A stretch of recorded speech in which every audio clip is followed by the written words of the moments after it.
The broadcast is now starting. All attendees are in listen-only mode. Hello, everybody, and welcome to this webinar. I know people have asked if we're going to record this, and we are recording it. So we'll figure out from your friends at Leo U how we'll get the replay and all this. I'm going to introduce myself. I'm Debbie Gross, and we're going to be talking about Leon Burgers, large breed dogs, and what you can do to help improve their quality of life.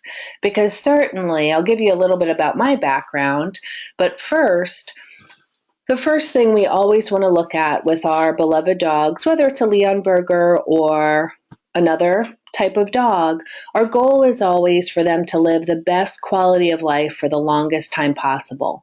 And I always emphasize that with my owners and talking about that because, quality of life is so important. And I work with dogs that are a couple months old and may have issues, and we're trying to make sure they have the best life possible.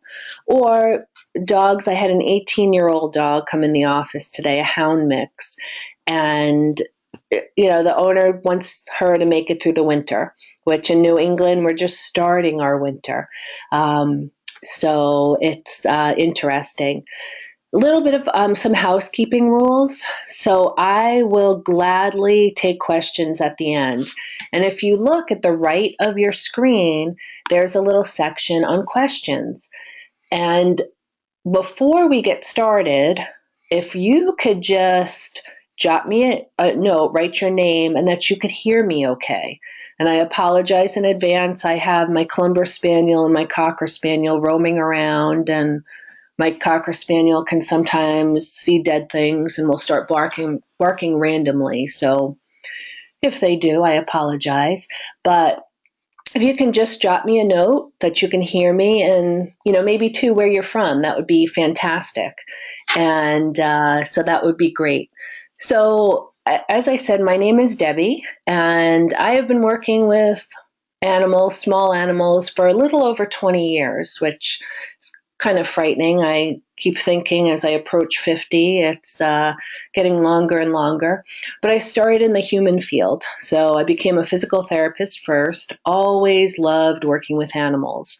And when I went to school, I remember learning joint mobilization and all these great things for people. And I said, well, wait a second, why can't we do these things for animals? And I remember one of my professors saying, oh, Debbie, it's just a dog. No one's ever going to pay or want to get things done for their dog. And so I laugh because every once in a while I'll see her at some professional conferences that I still attend to on the human PT side. And I'll ask her and I'll say, remember that, what I had wanted to do? Well, this is my life. And I have an office in Connecticut that I just absolutely love. Going to work every day is just so much fun. I mean, I learn something new every day. And we treat anything from, as I mentioned, the 18-year-old dog that we're just trying to improve the quality of life. There's a big rush right now to get dogs ready for Westminster, and it may be just conditioning or improving their gait a little bit. Lots of different things, but, certainly the range is quite large. So it's wonderful. And my love of Leon Burger, so it's quite funny, probably started maybe about 16, 17 years ago. And I had researched my background.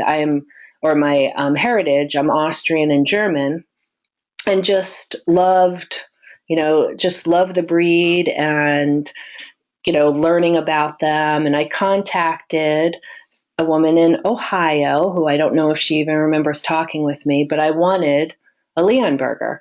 And I told her what I did. And remember, I got the 15-page application and all that sort of stuff. And at the time, there were no puppies. And when she contacted me again, I had my first child, so who's now almost 13, and just wasn't the right time. But I love Leon Burgers, and a dear friend of mine, Vic, who I know is on here, when he brought his Cassie to me, who, remember the conversation we had?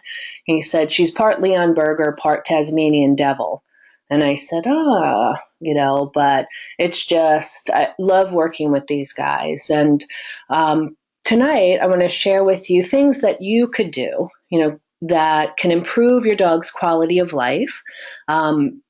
Also, as more and more information comes out about the myelopathy specific for Leon Berger's, you look at what can you do to be proactive, because certainly we want to be proactive instead of reactive.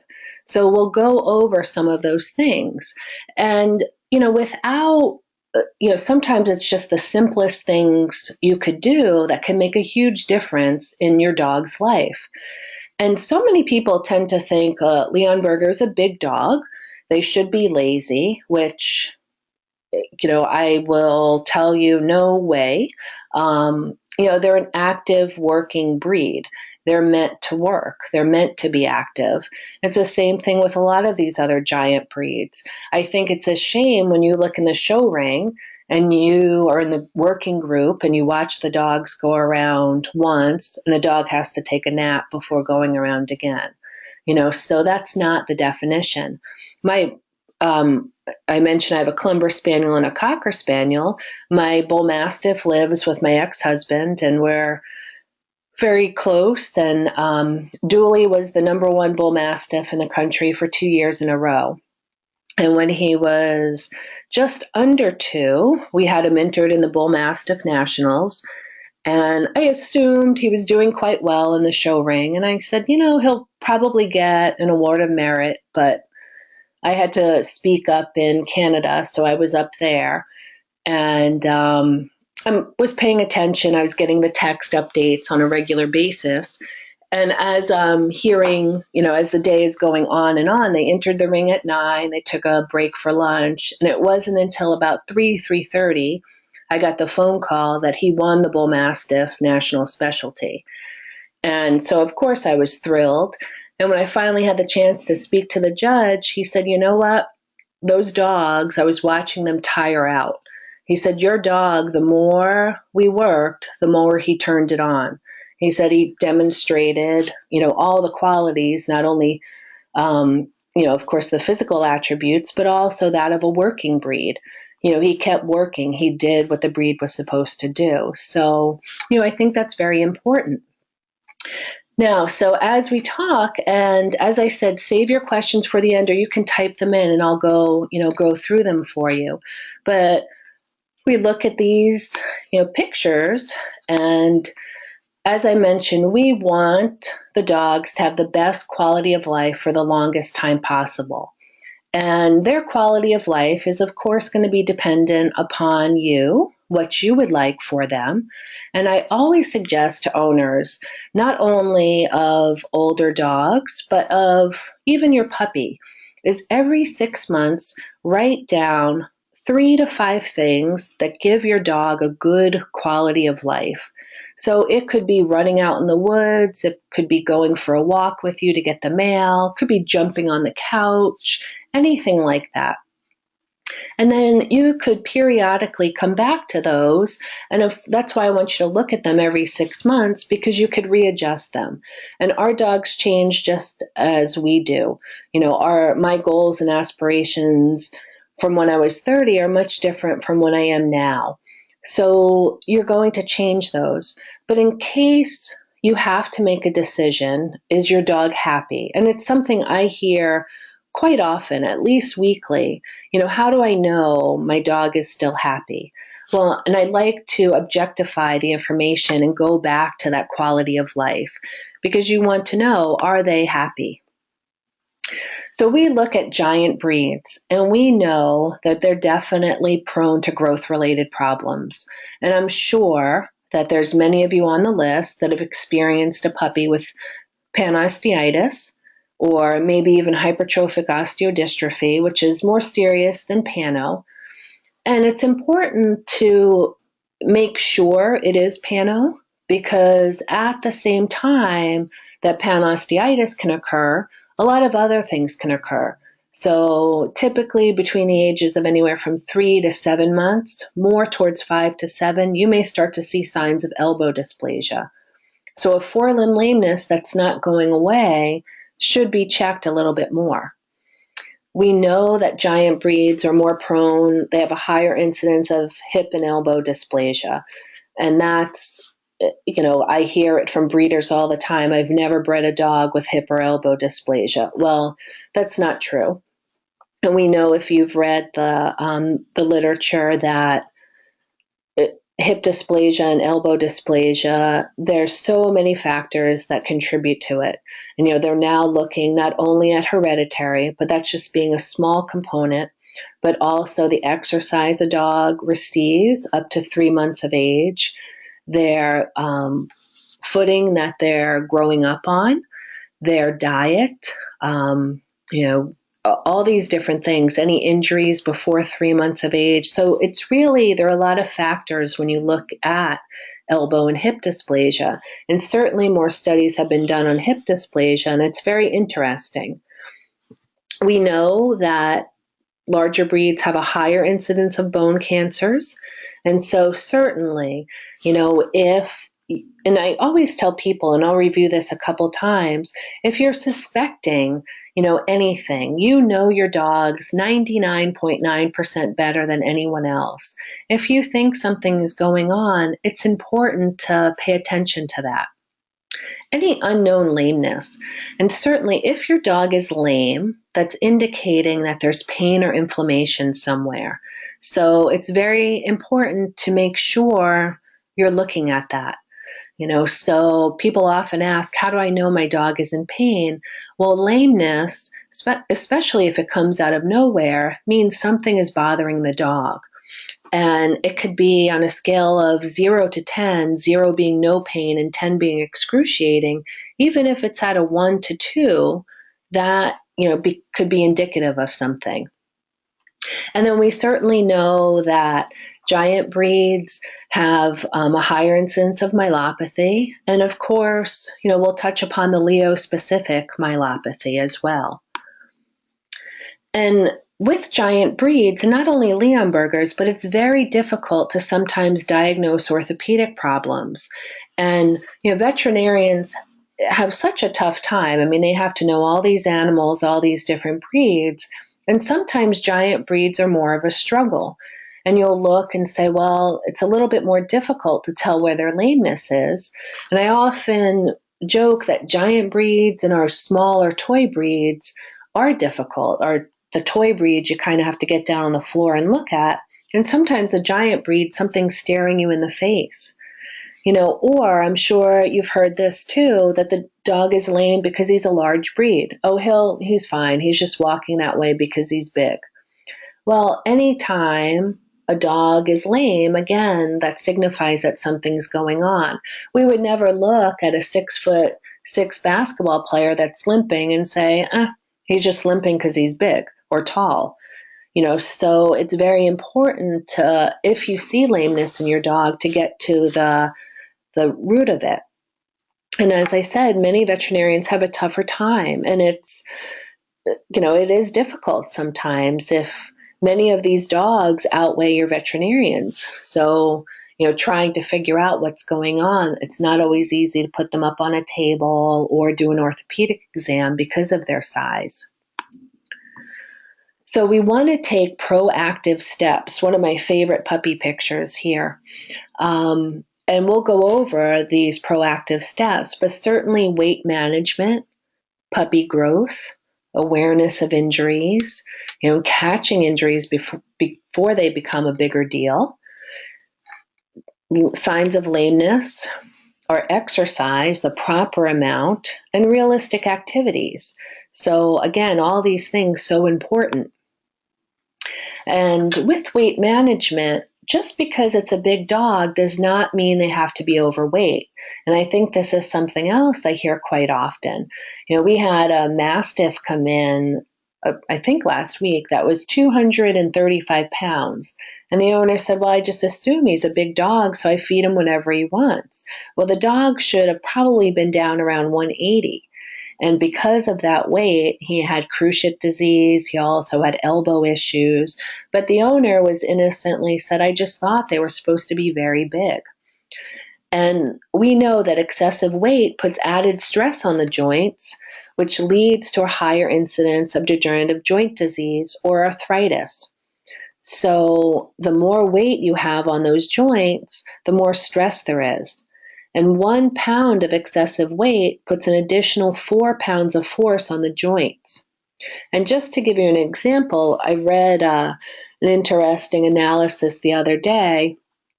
In your large to giant breed dogs, an extra 5 pounds on them is equivalent of a 140-pound woman weighing 150 pounds. So an extra additional 10 pounds. And if you just think about that, as we're looking at January, I just read something that we're all overweight, pale, and broke from the holidays. And what a depressing time of year. But, January is the time where people tend to weigh more and that sort of stuff. But with our dogs, it's very important to really pay attention to their weight.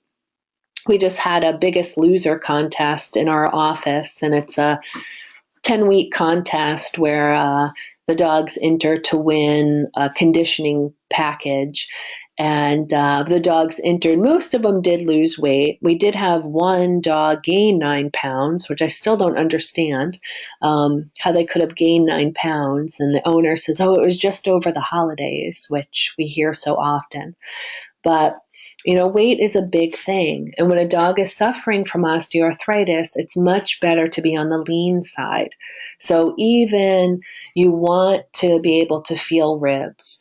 And for those of you that are in the United States, we definitely have an inclination to think overweight or chubby dogs look a little bit cuter. We just look at our upcoming Westminster Kennel Club. Most of those dogs have a little bit extra weight on them. Same thing with our dogs that are in the conformation ring, much different than other performance dogs. Puppy growth. So when we look at puppies, and your puppies grow overnight. I mean, they are absolutely just increase in size. We laugh that they sleep so much. Well, they sleep so much because they're growing so much, and their bodies are going through so many changes. And what we do know from studies is that low-level activity is good. So things, and we'll go over some of the things on balance equipment and that sort of stuff, is good for those growing joints. Until they reach at least 3 months, we really want to avoid things like stairs, jumping and climbing, which they're dogs also, they're puppies. They're going to jump on you. They're not going to implode. So that's okay. If we can reduce that by at least 50 to 75%, we're better off than we were. So up to 3 months of age, we want to keep them not climbing stairs, pretty low level activity. And I'll go over some things with our puppy program, but we want to encourage the proper growth and formation, but we want to be respectful to their growing bodies. And when we talk about walking them and that sort of activity, typically I'll go by the rule of 5 minutes of activity per month until growth plate closure. Meaning if they're 2 months of age, you can safely take them, as long as they're willing, on a 10-minute walk outside. And this is not a power walk or anything like that. It's at their speed. When they're 3 months, they can do 15 minutes and so on. And that may be broken up throughout the day. And I don't count backyard play or just puppy play really as exercise, because they're going to do that. But when you're walking them, you always want to allow them the opportunity, if they're tired, to not do it. So we don't want to force them. We don't want to put them on a treadmill. We want it to be at their speed. So typically with these guys, I'll say, walk them around the backyard or walk them in your neighborhood, where if they're tired, you could just go back home or, pick them up. I mean, sometimes these 8-week-old puppies are weighing quite a bit. One of the things I'm absolutely strict about is no jumping until growth plate closure. And by this, I mean any kind of formalized sport, such as agility or obedience. We know that growth plates do not close anywhere from 6 up to 30 to 36 months in certain dogs. And certainly our large breed dogs, growth plate closure takes a longer time. So if agility is your goal, I promise you they'll learn to jump the jumps at the appropriate time. But you don't want to force them and push them through and not allow them to grow and those growth plates to get damaged. And I always joke those growth plates are located at the end of the bones, and they're like the mini factories for the bones. If they get injured or they have a problem, they're going to shut down and it's going to affect the dog's growth. So this is significant when you have this issue here. And this is just, and I'll share this on the Wizard of Paws Facebook page too, and you're more than happy to use it. I know it's tiny to see, but just gives you a list of the growth plates and about when they close. So again, I'll share this on the this chart tonight on the Wizard of Paws Facebook page. And if you would like a copy, I'll email it to you. And I don't mind you sharing at all, as long, just with the copyright of Wizard of Paws. But Leonberger pups, as I mentioned, their growth plates may not close until 20 to 30, 36 months. Our males may be longer. And bone forms according to the stresses placed on it. This is Wolff's Law. So low-level exercises are key. And I'll go over some of these, but balance type exercises, low-level core exercises. We know that what puppies grow up on, especially starting as early as 2 weeks of age up until 8 weeks of age, how important that is to help facilitate bone growth without overdoing it. So, and as I mentioned, jumping activities we really want to hold on to until later on. And this is part of our puppy program. I know these are not Leonbergers. I didn't have any Leonberger puppies. So if any of you are expecting a litter or have a litter on the ground, send me an email. But this is a 4-week-old Great Dane puppy working with my partner, Martha McCormick, and we're doing low-level balance exercises. The puppies love this. And we're working on balance, proprioception, body awareness. And a Great Dane, I mean, we know how big those dogs are going to be. And this is helping, so much with proper formation, building their confidence. And it really has been amazing to watch these litters that we've worked with and their confidence and their core strength and just how well they perform. And as I mentioned earlier, we know that hip dysplasia, there are many factors that look at what causes hip dysplasia, and one of them is the surface that the puppies grow up on.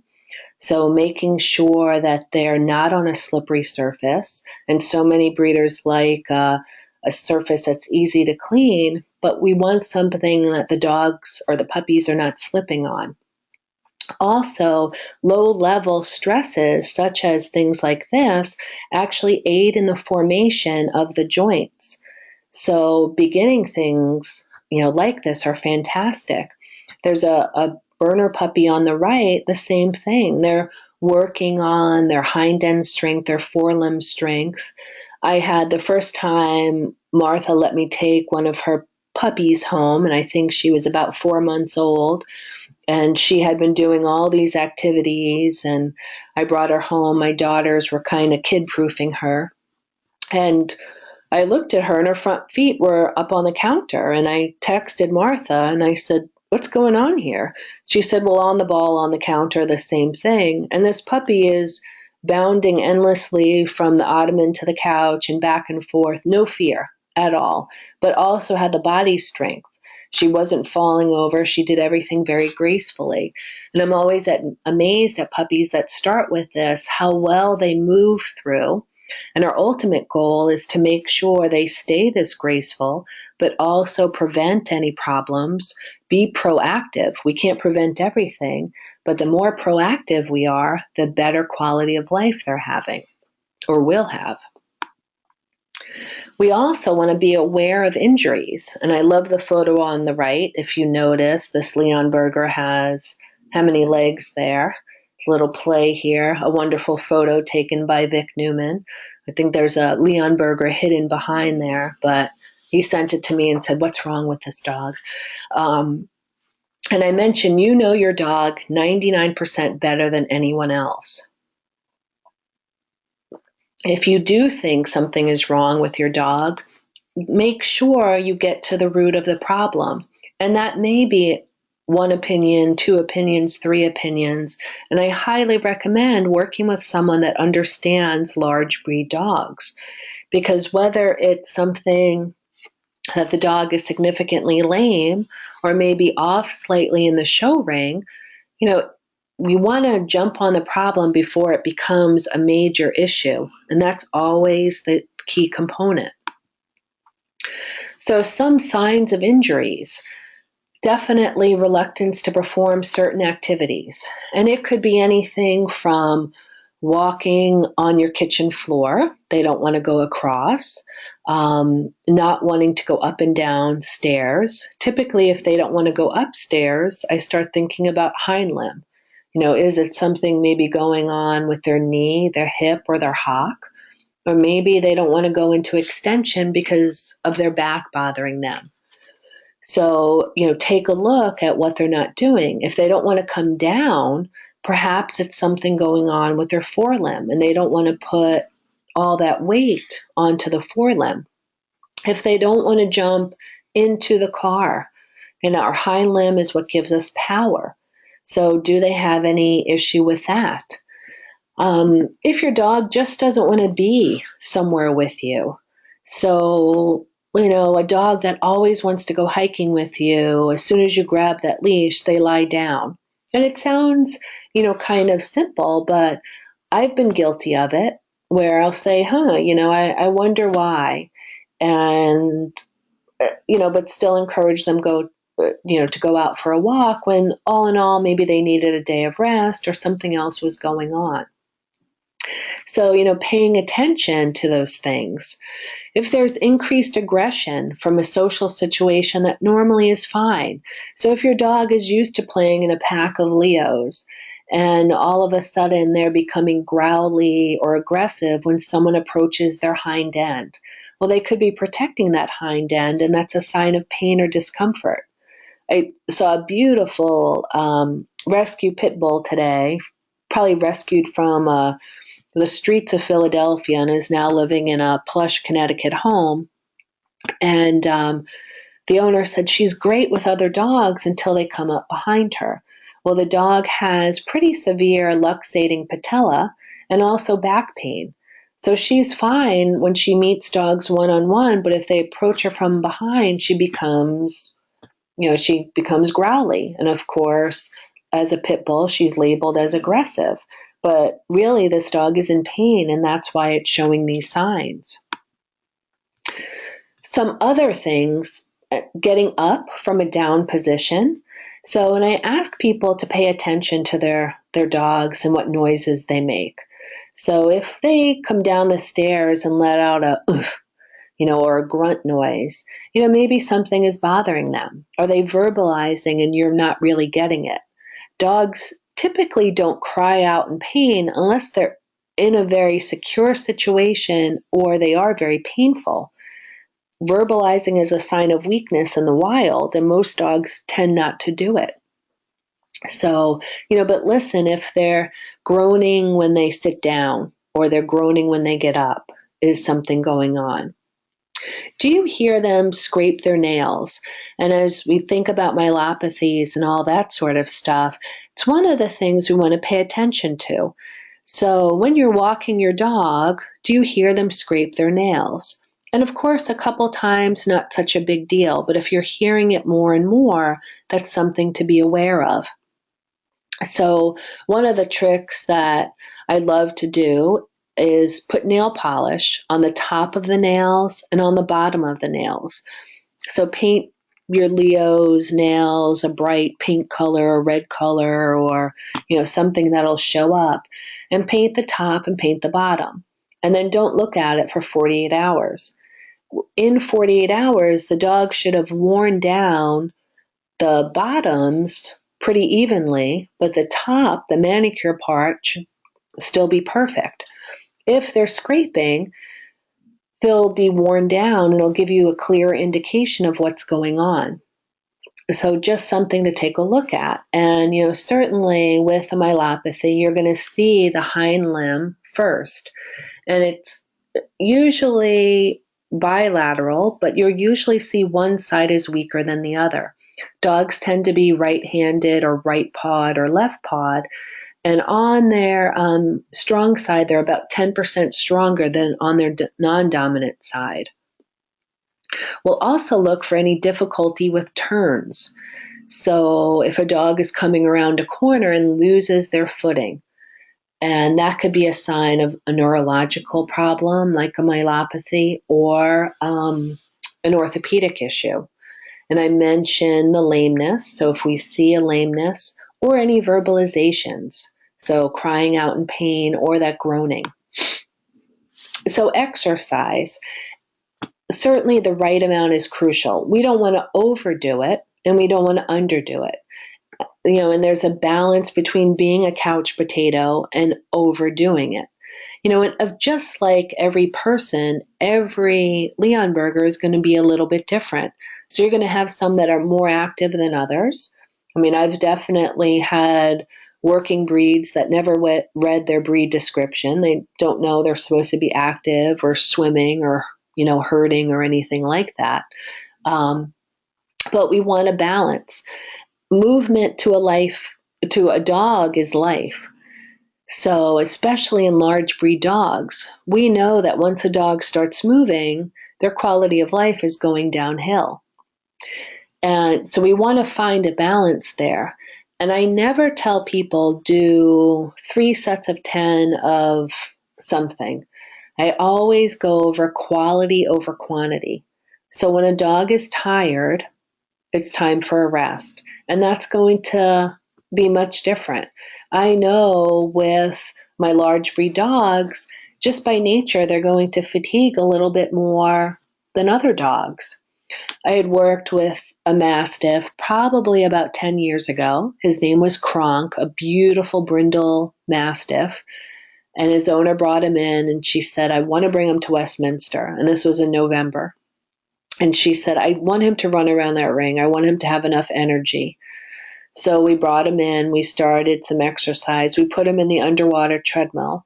The first session, he did just under 2 minutes, and it took us 5 of us to coax him. She said he went home and slept for 24 hours. Well, by the time Westminster rolled around, he was walking in the underwater treadmill for 17 minutes, which is almost equivalent to a 45-minute walk on land. And I was so proud when I watched him go around the ring at Westminster because he kept his energy level up. And Westminster is exhausting for dogs. I mean, it's definitely a tough show for dogs. He kept his energy level up and he looked fantastic. He got an award of merit for a brindle Mastiff. We were thrilled. I mean, I was so proud of him. And that was much different than, say, a working German Shepherd I have that does 45 minutes in the underwater treadmill and he's ready for another hour after that. So every dog, every breed is going to be a little bit different. Walking is probably the best form of exercise you can do with your dog. And people often look at me and they'll come in and say, well, show me what to do. And I'll tell them, here's a leash. The best thing you could do for your dog is take them for a walk. It sounds so simple, but it is. It's great for you too. And I know I hear every excuse. I live in the city, which I often joke that city dogs are in much better shape than country dogs Because if we live in the country, we tend to think, oh, I'm just going to let them out in the backyard and they'll do their business and they get plenty of exercise. In reality, we let the dogs outside. We have no idea what they're doing. You may have 3 dogs outside. One is doing laps around the yard. The other one's sitting under a tree and the other one's digging a hole. So they're all doing different things. But going for an actual walk is fantastic. And I'll usually say try to get out twice a day. And whether it's 5 or 10 minutes to start, and it could be at a very slow pace, it doesn't matter. But it's one of the best forms of exercise for you and your dog. And I do know winter, I hate the cold. I hate walking outside in the cold. And there's definitely, we can find an excuse for everything. But it is the best form of exercise for them. And as I said, just getting out for a few minutes is important. With our older dogs, we want to try to break those walks up and do them throughout the day. So maybe, if you have a 10, 11, 12-year-old Leo, taking them out 5 minutes, 3, 4 times a day is fantastic. We know if I wake up stiff in the morning and I start to get moving and I start to feel a lot better. So the same thing with our older dogs. We get a little bit of movement and they feel so much better. We're starting to oil up those joints and get the juices flowing, and they're starting to feel a lot better. Another very simple exercise you can start with your dog tonight is weight shifting. We know that dogs put about 60 to 70% of their weight on their forelimbs and 30 to 40% on their hind limbs. So most of the time, we're starting off with a hind limb weakness, whether it's from a myelopathy, whether it's from hip dysplasia, stifle disease, like cruciate disease. We want to get more weight onto their rear. So a simple exercise to do, and if you're sitting down listening to me, you can jump up for a minute, stand up, and look up at the ceiling. As you look up at the ceiling, you're naturally going to shift weight onto your rear, onto your heels. When a dog lifts up, they transfer more weight onto their hind end. So anytime your dog is standing, encourage them to look up. And you can do this throughout the day.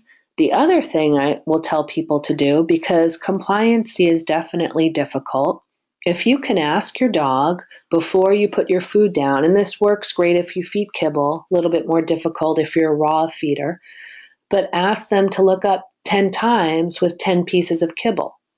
Do that in the morning and then the evening, and this way you've done 2 sets of 10. And maybe your dog can't do 10 yet, so we'll stick through that quality over quantity. But this is easy, and you could start doing this right now. So we want the dog to stand, and by looking up, we'll transfer more weight onto the hind end. And then that's a simple exercise, and we could add on to that and make it more difficult as the dog is able to. We can also just get behind the dog, and my hands are on the dog's hips, and we want to rock the dog side to side. So by putting my hands on the hip, our goal is to rock them side to side with accepting weight on each hind limb. The goal is not to push them over, but just to rock side to side. And this is one of the great advantages of having a big breed. It's not like it's a Chihuahua and you have to bend over, but most of the time the dogs are standing there, and if they put their butts, near your hind end, you can do a little bit of weight shifting. So you shift the weight from side to side, hold a few seconds and release. And typically you do this again until they get tired. You'll know they get tired if they sit down, they run away from you, or have just had enough with you. So two very simple exercises you can add on and start doing. We know that dogs move in diagonals. So if the dog has weakness on the left hind limb, we want to encourage weight going on the left hind limb. We can pick up the right front paw. And While the dog is standing, you can encourage them to give paw or actually manually lift their paw. In this picture, I'm lifting up the left front, and this is increasing the weight on the right. I'm lifting the right front, long day, right front, and this is increasing the weight on the left rear. And the opposite is true. If I lifted the left, I transfer weight onto the right rear. So if I know the dog has left hip dysplasia, I could lift up the right foot and maybe just hold it for a couple of seconds, then put it down. So again, we don't want the dog to fall over. Everything is quality. So we're going to go to the dog's tolerance. So this is something else, an easy thing to do. If you're just trying to strengthen up the rear, you can begin with left and right and, back and forth, and do this as many times as the dog can, give them a rest, and then you could repeat it. We can also do this with the hind limbs. So by picking up the right hind limb, I'm increasing the weight on the left hind limb, but also the left forelimb. So we're working on that left forelimb and the left hind limb. And, it's interesting when you do this, sometimes the dogs will have all their weight in one of their legs. And then you wonder, where are they putting more weight? So they may be shifting, they may be doing something, and it's an interesting activity to watch. So when we lift, we only want to lift about 1 to 2 inches. Even though this is a giant leg, we want to be careful here that we don't stress their back or throw them into any different position. So very important, to do that. This is great for shoulder, elbow, and carpal issues. So, very, very important. Another thing to do, which is fun, sorry about that, to increase the intensity is place the dogs on an uneven surface. In this picture, we have Vicon on the canine core disc. So the forelimbs are up here, and this is doing a couple things. We're increasing the weight onto the hind limb. We're also increasing or decreasing the stability of the forelimbs, so we're making the forelimbs work a little bit more. And when we look at the dog's core, which when I talk about the core, we're talking about the back muscles, the abdominals, and also the large muscles of the hips and the shoulders. And core work is so, so important. You really, increasing and introducing core work to a dog will make the world of difference. And this is one of the core activities. So just by having the dog put their front legs on here, we're increasing the weight onto the rear, and we're also working those forelimbs. And we could, challenge this in a variety of different situations. So I can also move the disc to the back. And here I'm doing 2 different things. I'm challenging the stability of the rear and the core. I'm also now increasing the weight on the forelimbs. And while doing this, I always pay attention to where the elbows are. So I want those elbows pointing straight backward towards the knees. If the elbows start to come out, almost like they should be like tail lights pointing straight back in a car. And if they start coming out sideways, the dog's getting tired, and that's my indication to take a rest. So both of these exercises I love for the large breed dogs. It's easier for them to work on something like this, and you could do so much in a few minutes. Then we could further challenge the dog by adding 2 of these. And as I mentioned, core exercises are going to benefit the lower back, the abdominal area, the major muscles of the hip and shoulder. And the stronger the core, the stronger the body is going to be. And I'm sure probably half of you that are listening have lower back problems or lower back pain to some degree. It's, I think, the number one reason why people miss work in the United States. Doing your lower back exercises, your abdominal exercises, gets rid of your back pain. We know a lot of it with people is postural. The same thing with dogs. The stronger their core is, the better they're going to move, the better their life is going to be with their strength, going anywhere down from walking to their respiratory muscles, their breathing, all of that sort of stuff. One of the key things I do with any dog with degenerative myelopathy is work their core, because the stronger their core is, the more stable their body is going to be. Also, their breathing is going to be better. So I cannot stress how important core work is for all dogs, but especially our larger breeds and dogs prone to orthopedic and neurological issues.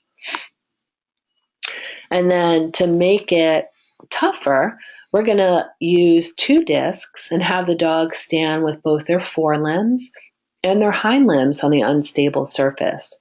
So here I want to look for a level top line. If they start to lose their top line, I know that they need some more strength or they need a break. So this exercise is going to work the hind limbs, the forelimbs, and the core. And we're going to start with a neutral head posture because, as we learned, when the dog looks up, they increase the weight onto their rear. So we start with a neutral head posture and we'll encourage the dog to stand. And it could be for a few seconds, and we'll repeat that a few times. And we can gradually increase the amount of standing time.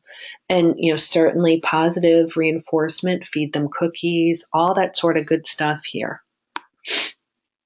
And then to increase the challenge, we can have the dog look up, down, and side to side. Sounds so simple, but is pretty challenging. And you don't have to do it now, but when we get done, you can try standing on one foot. Sometimes that's just a challenge for people. And then if you can handle standing on one foot, try to look up and down and side to side, and that will further throw your balance off. And we know that balance is we get our input from our foot position, our head position, our arm position, and our vision. So simple head movements can challenge the dog. Head up is going to increase the weight on the rear. Head down is going to increase the weight on the forelimbs. And side to side is going to increase the weight on the prospective sides. So the dog in this picture is looking right, and he's increasing the weight on the right forelimb and hind limb. And if we look left, we do the opposite. So additional simple exercises. I had to throw the humping picture in from Vic that sent me the other day. Certainly that's core work. But walking backwards is something that's an easy exercise to teach your big guy. Walking in figure eights. Feet up on objects, and I threw some burners in here. Sit to stand, and you can work on sit to stand on the ground and then put them on something like the disc. Walking uphill also is fantastic to work the rear and to work with that. And balance and proprioceptive exercises. This is something, all this core work, we want to start to do every day if we can. And it'll take 10 to 14 days of performing an exercise consistently to see a difference. And this is not a ton of work. This is a few minutes every day. And when starting, if we could do it every day, we'll see that difference. And then you could drop off to 3-5 times a week. But because we're working the core muscles or our postural muscles, the fibers are very receptive to work. We use them when we're standing. And the dogs do great with this. And this is a fantastic activity. And as I said, these are one of the biggest steps that you can take to help your dog prevent the complications of myelopathy. Everything should be slow and safely. We want your dog to have fun with this. And I always look at it. I have dogs and kids and, all this other stuff. And I'm thinking, okay, at the end of the day, did I get everything done? If I could do exercises with my dogs throughout the day, I've, any chance I get to sneak something in, is fantastic. So, head up, walking backwards down a hall, those are always great things. And we have to factor in, we always want to go with safety first. And they're always going to be, we'll start with a baseline and then start moving up, and as I had talked about.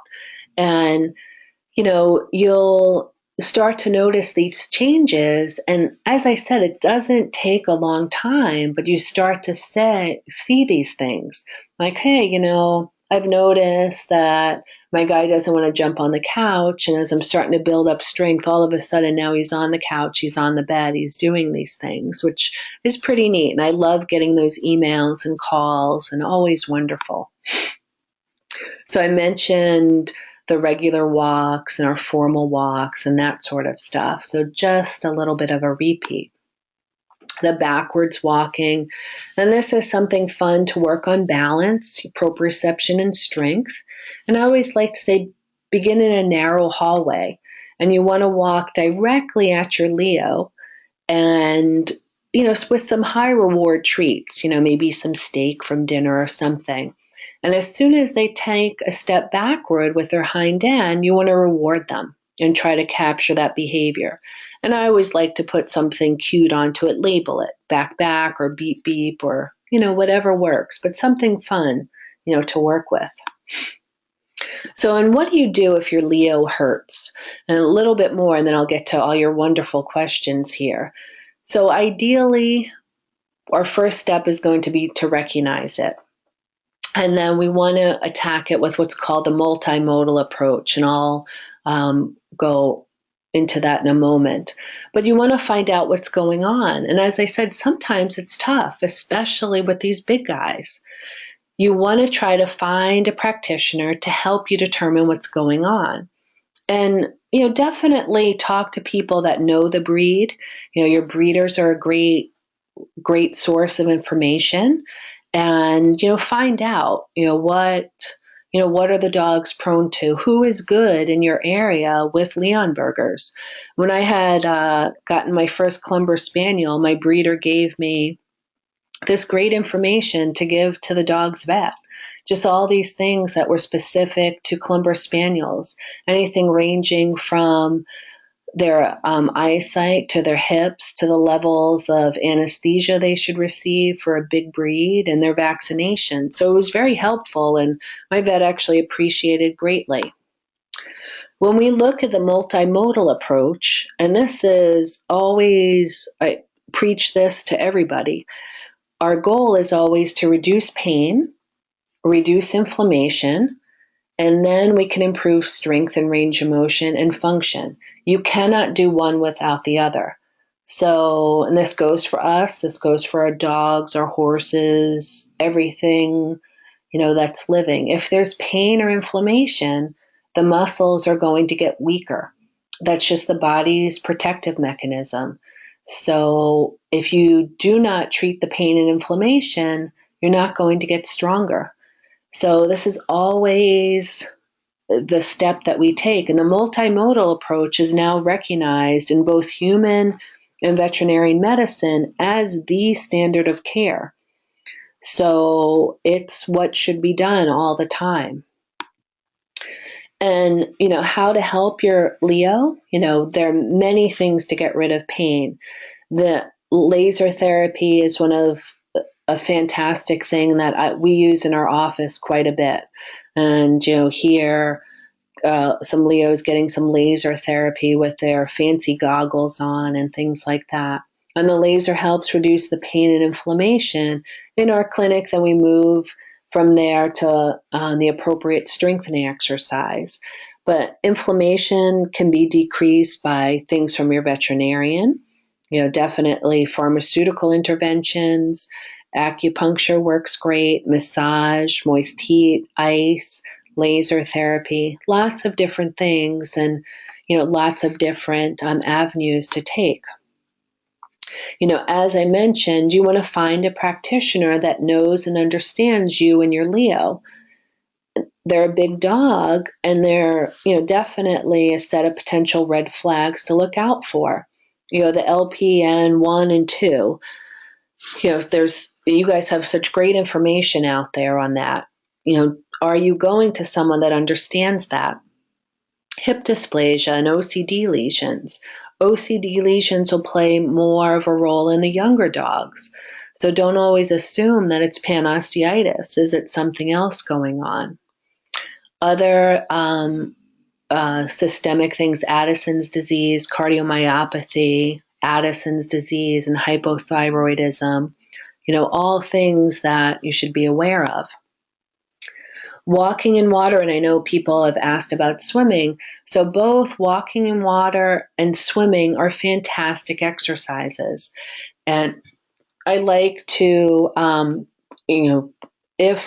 if possible, do a combination. A lot of pools, therapeutic pools, usually aren't deep enough for Leonbergers, at least in our area. But natural water bodies are great. So when the dog gets in the water, whether they're walking or swimming, the buoyancy, the cohesion, and the turbulence of water helps facilitate all these positive effects on the water. When the dog is standing in the water and the water is filled up to the level of their hip, it reduces the body weight by about 73%. So if you walk your dog in a lake and they stand there with the water level up to their hip, you've reduced that body weight by about 73%. So a dog that is painful and is hurting, does wonderfully in the water. The lower the water, the more the body weight. But swimming too, if they're graceful swimmers, this is a fantastic activity for them.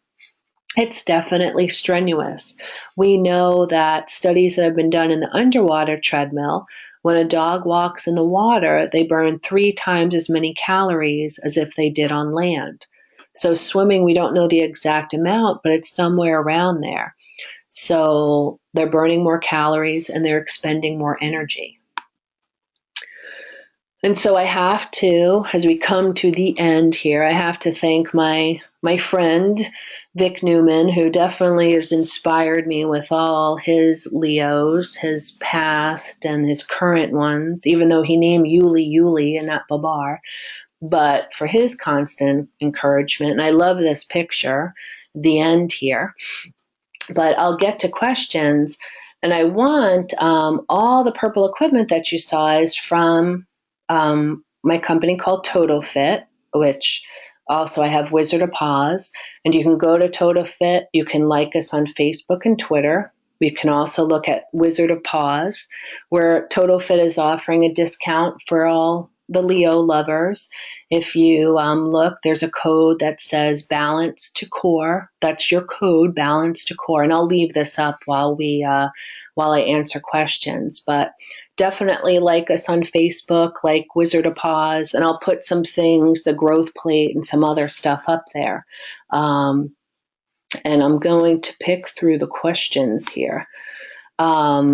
So I know Julie asked, will you be willing to share the presentation after the session? And our goal is to get this up on Leo U. So yes, Julie, we're going to definitely try to share this. Let me just find my little mouse here. And then Connie, would you recommend a few stairs before 3 months so they can learn to do stairs? And I think there's definite, a couple steps, absolutely. And I think that's functional too. We're talking about a big puppy. So doing a couple steps or putting a couple, safe steps, we don't want them running up and down. So I think it's important to use your judgment, but a couple steps, absolutely, that's fine.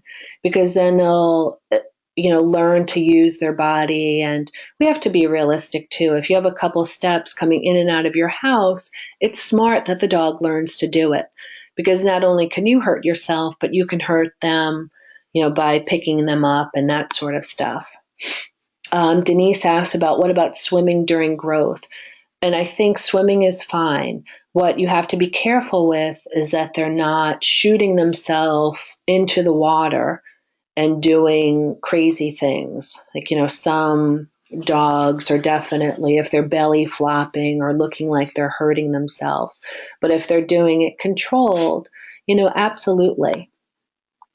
And so I'll put just email me. My email is Deb, DEB, at wizardofpaws.net. You can also reach me on TotalFit. You can send me a message.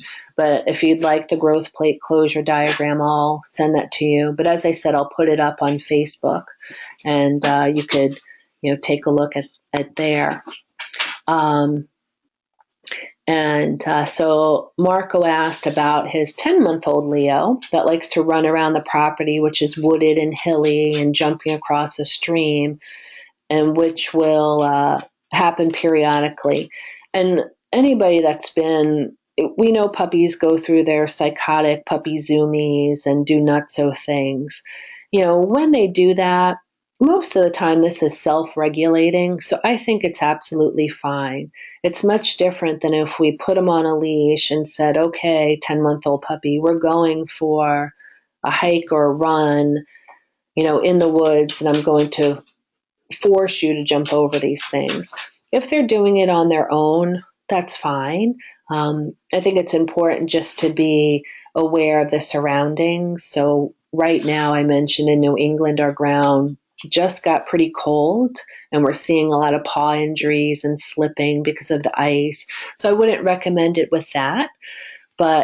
Or when it's very muddy out or the dog could slip. But otherwise, I think that's fine, Marco. And yeah, if she's doing fine, no problem at all. So Vicky had asked about her 6-year-old active Leo. In the past 6 to 8 months, her breathing during exercise has changed and is a bit more throaty. This has not gotten in the way of her activity, but I wonder if I need to restrict or limit her activity. That's a good question. I went to a great talk. I'd spoken at the Newfoundland Nationals, and right after me, a veterinarian talked about generalized myelopathies.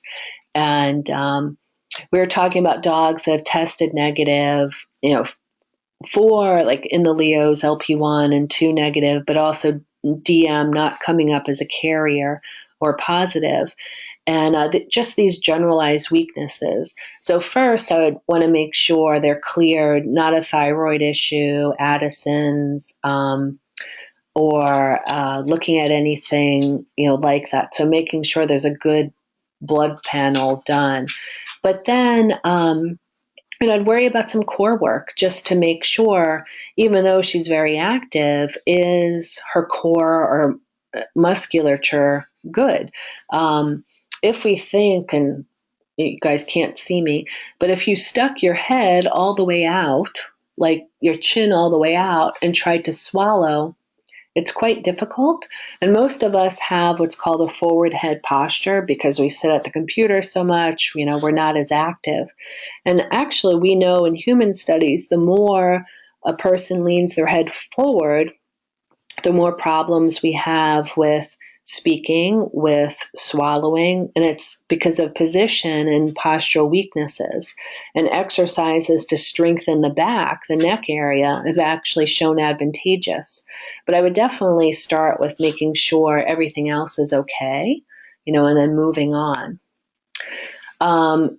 Great question from Lynn about any types of supplements you recommend for Leos with polyneuropathy. And I'm involved in a research project on degenerative myelopathy, which has been very eye-opening, and especially since the gene marker has been isolated to the in humans as ALS, and looking at the demyelinization of the long tracts of the spinal cord, and looking at this and looking at supplementation, and we know with DM that by the time the symptoms start, it's not too late, but ideally if we can do things ahead of time and increasing the oxidative process.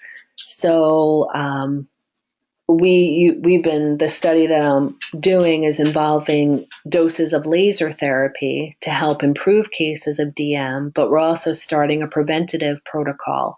So dogs that are carriers or that are positive for DM but not showing signs, can we increase the oxidative process?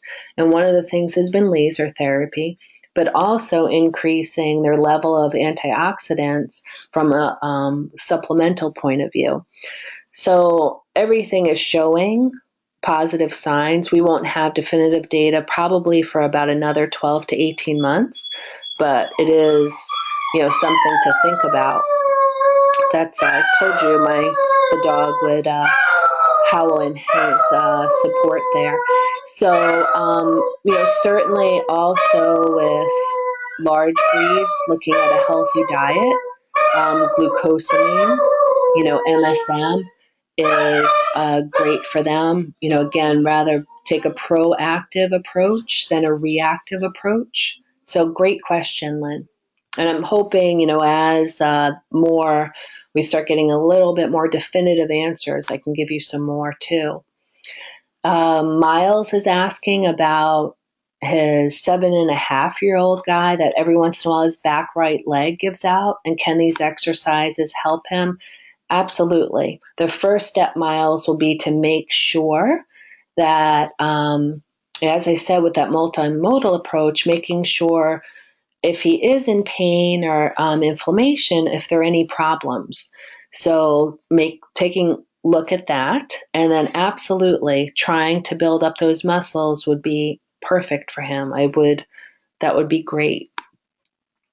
And Lynn asks, her Leo swims twice a week for 25 minutes. Is that appropriate? We can add one more swim a week. And as long as the weather is good, Lynn, I think that's fantastic. And swimming for 25 minutes is definite hard work. One of our water instructors that lives by recommends that her owners and the dog swim around the lake by the end of the season. So I think that's fantastic. Good for you that they could swim so much. That's wonderful. And Vicky, it's all great about the excursions, and it's so true. I mean, we often think about things, what we do for ourselves, and but doing it with our dogs is great. We're doing a program with Total Fit about 90-second fitness for both you and your dog. And I can't tell you how many people come into my office and say, oh, I wish I could exercise with my dog, because they're bringing their dogs in, and, or people that run off to the gym and leave their dogs at home. So we're putting together an exercise program that you can do with your dog, which is, always great. And so Vicky said, gotcha. Okay, Vicky. So that's good. Your dog is very active there. And Connie's talking about your older guy's a couch potato. So as a lot of these guys can be, I'm looking at my Clumber and I call him the bed potato. How do you know if I'm encouraging enough swimming? And usually with activity, after you're done with an activity, I call if they're tired after, they're allowed to be tired for about 4 to 6 hours, and I'll refer to that as legal. So that's fine. If there goes into that and into especially 24 hours where they're exhausted, you've overdone it. And we've all done that with our dogs. I mean, it could be a beautiful spring day. We take them out and we overdo it with them. That happens, but we want to learn from our mistakes. So if we know we've overdone it, we want to try to back off a little bit. So I would, definitely maybe increase gradually and just keep an eye on him and make sure, that he's not too sore after. Great question here. Gopa Cormier, I hope I didn't bash your name, I'm sorry. Is there a difference in terms of exercise between on-leash and off-leash walks? I love to take my dogs off leash, and I know I'm in a safe area and they're doing fantastic. And sometimes that's an option, sometimes that's not. I mean, I think when they're off leash, they probably get double what I'm doing. So, and sometimes, as long as the dog, for obvious training things, they're okay with everything.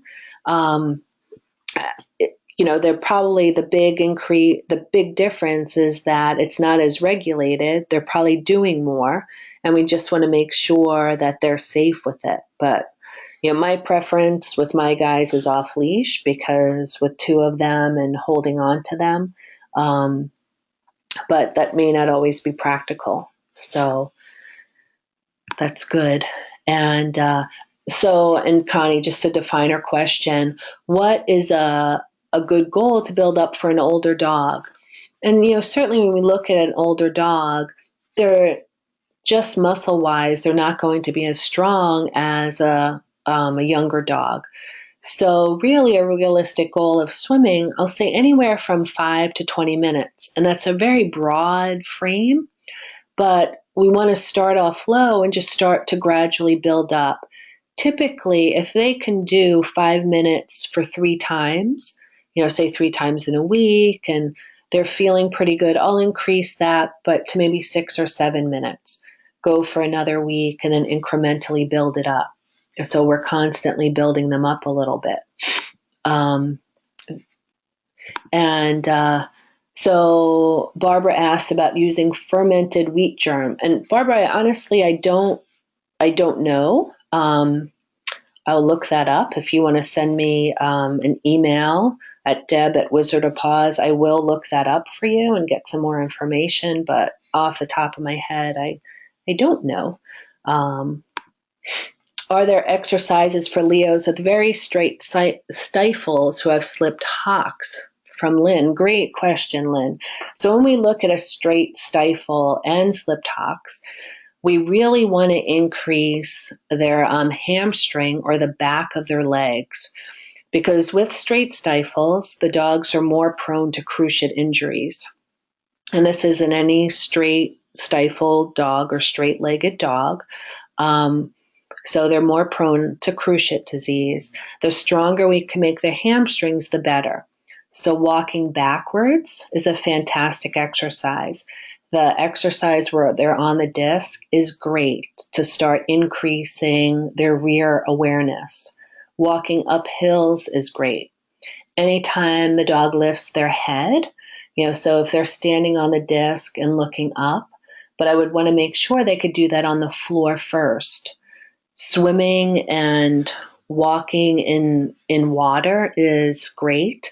Although for the straight stifles, I do like weight-bearing exercises. So underwater treadmill would be great. If you do have a water body near you, walking in the water would be my preference, because they're weight-bearing and you're really working that rear.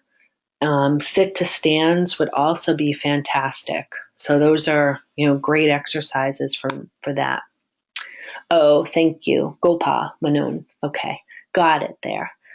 And you always walk your Leos 4 miles a day. Good for you, off leash. And I think that's, I know Vic is on here and he walks his dogs off leash and they're in a safe environment and they do great. So that's, fantastic. That's really good. How do you teach them to walk backwards? So I find it easier with larger dogs, Judy. So when I start, I'll usually use a pretty narrow hallway, or you can even set up 2 X pens and make a narrow area, and you'll have the dog in there and just start walking towards them. And I said, use a high reward treat. So something they really like. The most common mistake is you'll stand in front of them and the dog will sit.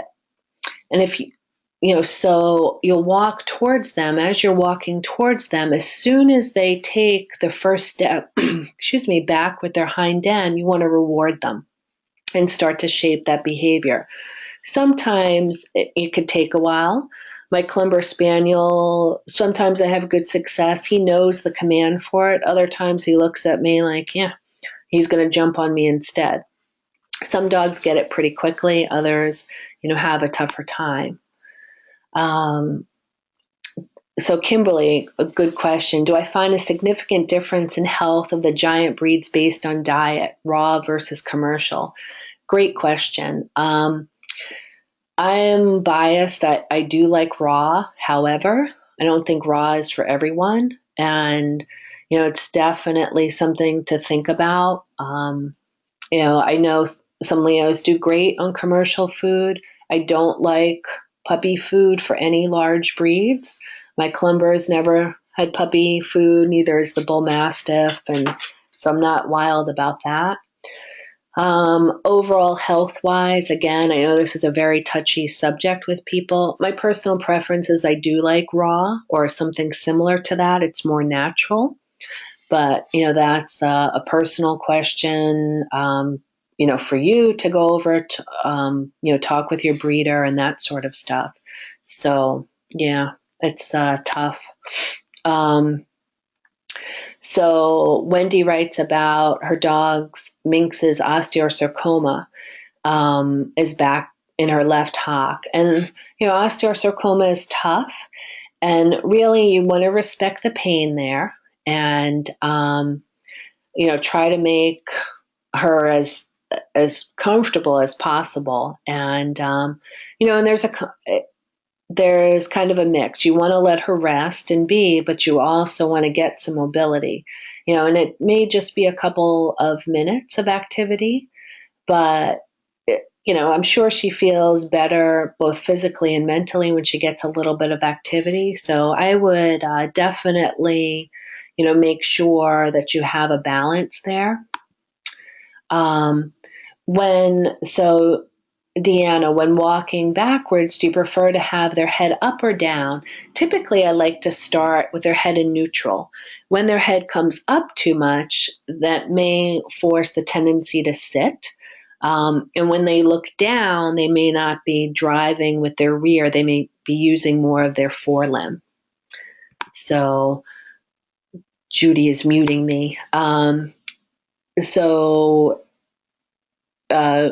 Bridget, again, I apologize. She's in the Pacific, so she can walk in the water, which is great. And she said that her 4-year-old with polyneuropathy walks 2 to 3 times daily, longer or shorter. Will a walk in the water be strengthening him? So yes, I would definitely put him in the water. And you could, if you're walking him in there, you could bring bring him up to the level of his hips and kind of go back and forth and fluctuate. It'll be easier for him to walk in the higher, level of water than it is the shorter. And when you do 5 or 20 minutes, I would start to see what he can tolerate. So, a great goal is to shoot for 5 minutes and then start to build up from that. So great questions. And again, definitely like us on Facebook, Twitter, Wizard of Paws, also on Facebook. Again, my email is Deb, D-E-B, at wizardofpaws.net. You could always message me on Facebook or TotoFit, anything like that. But, I love working with these guys. And I was out at your nationals in Rhode Island, I don't know, maybe about 5 years ago. And I tell everybody, I've never met a more dedicated group of dog owners as a whole. And, and I've been to a lot of nationals and I've worked with a ton of dog breeds. So thank you so much for having me. And thank you too for Leo Yu and Sharon for helping put this together, and Connie. So thank you everybody and have a great night.